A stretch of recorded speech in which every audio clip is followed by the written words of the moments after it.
Hi everyone. Today we are starting with a new chapter. So we are starting with Hebrews chapter 4 today. So Hebrews chapter 4 has got 16 verses and it has got mainly two parts. The first part is the rest that God promised. So we will meditate on that. And second part is Jesus the great high priest.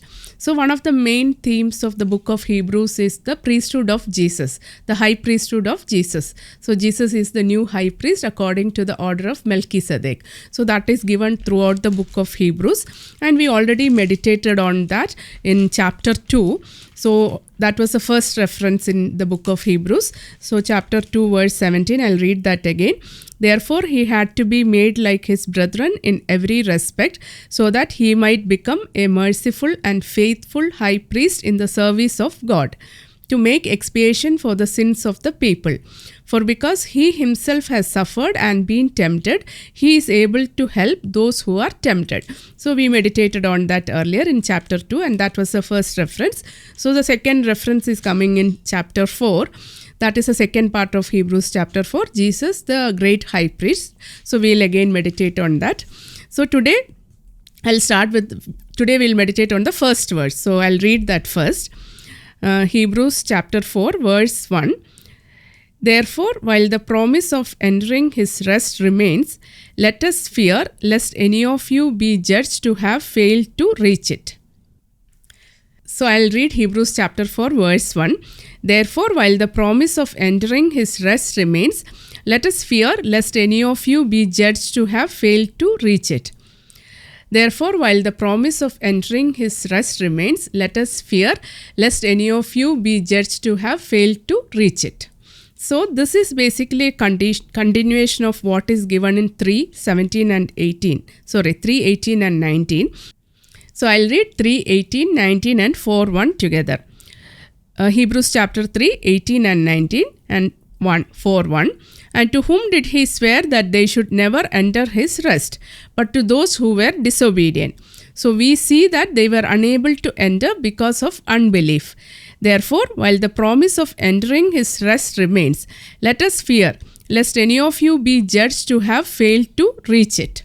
So we saw that God has given the promise to the Israelite people that they will enter the promised land, or they will enter the Canaan land. So he took them out of Egypt under the leadership of Moses, and he was leading them to the promised land. But because of their disobedience, because of their hardness of heart, because of their rebellion, because of their unbelief, they could not enter the promised land. Only Joshua and Caleb of that generation who started with Moses could enter the promised land. Remaining rest all perished in the wilderness because of their unbelief. So in the New Testament time, we also have the promise from Christ. Christ, through his death and resurrection, has obtained salvation for us. And he has promised us that he will take us to the eternal home, right? He said in his Father's mansion, there are many places. He's going and preparing a place for us. So he has promised us. He has promised that eternal rest, or he has promised that eternal home for us. But only if we remain faithful, we can go there, right? Even when the promise stands, even when the promise remains, only if we remain faithful to that call, we can enter the promised land. So we should have that fear within us. When we say fear, it's not in the negative sense, right? So we should have that vigilance, or we should have that holy fear within us, and we should constantly strive, right, against our temptations, against our unbelief, right? We should constantly fight against all our temptations. We should remain faithful towards God. Then only we can enter that eternal rest. So that's the first thing I wanted to tell.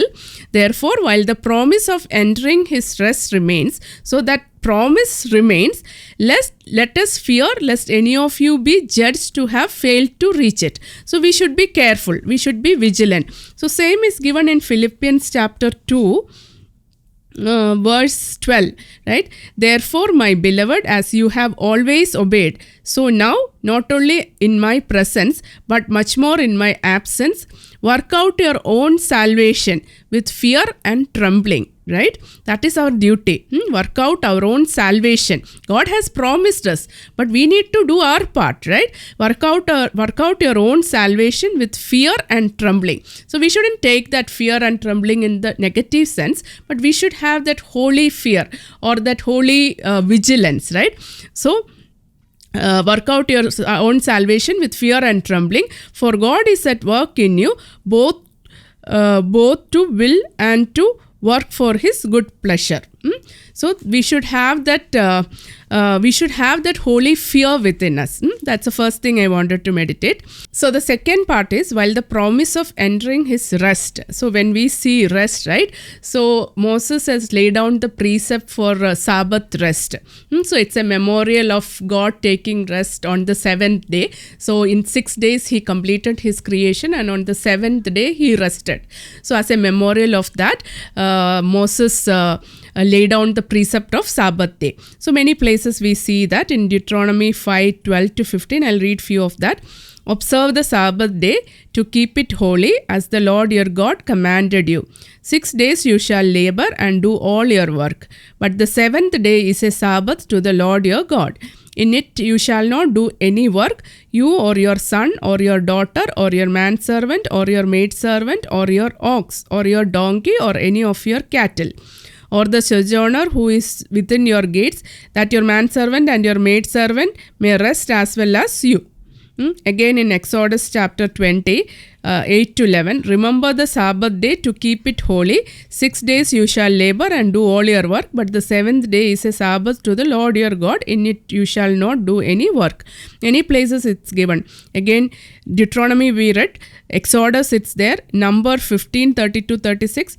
While the sons of Israel were in the wilderness, they found a man gathering sticks on Sabbath day, and those who found him gathering sticks brought him to Moses and Aaron and to all the congregation. They put him in custody because it had been made plain what should be done to him. And the Lord said to Moses, the man shall be put to death. So there was a punishment also. So they were very strict in observing the Sabbath, right? So Moses had laid down the Sabbath. So it's a memorial of God taking rest on 7th day. Also it's a covenant, and also it's a symbol of the eternal rest that God has promised, right? So that we see in John chapter 14:1, right? Jesus is telling, let not your hearts be troubled. Believe in God. Believe also in me.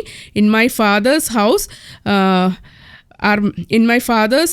many mansions. If it were not so, would I have told you that I go to prepare a place for you?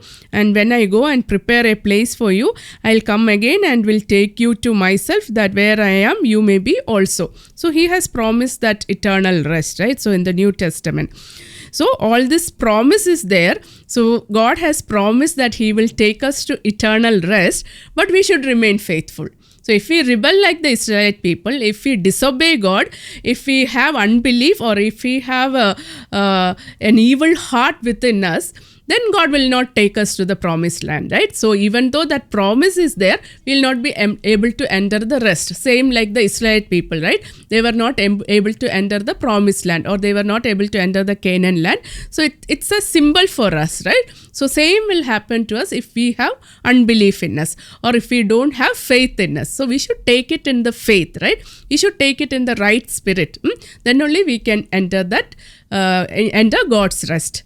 So with this, I want to conclude today's meditation. So Hebrews chapter 4, verse 1. Therefore, while the promise of entering his rest remains, let us fear lest any of you be judged to have failed to reach it. Thank you. God bless you all.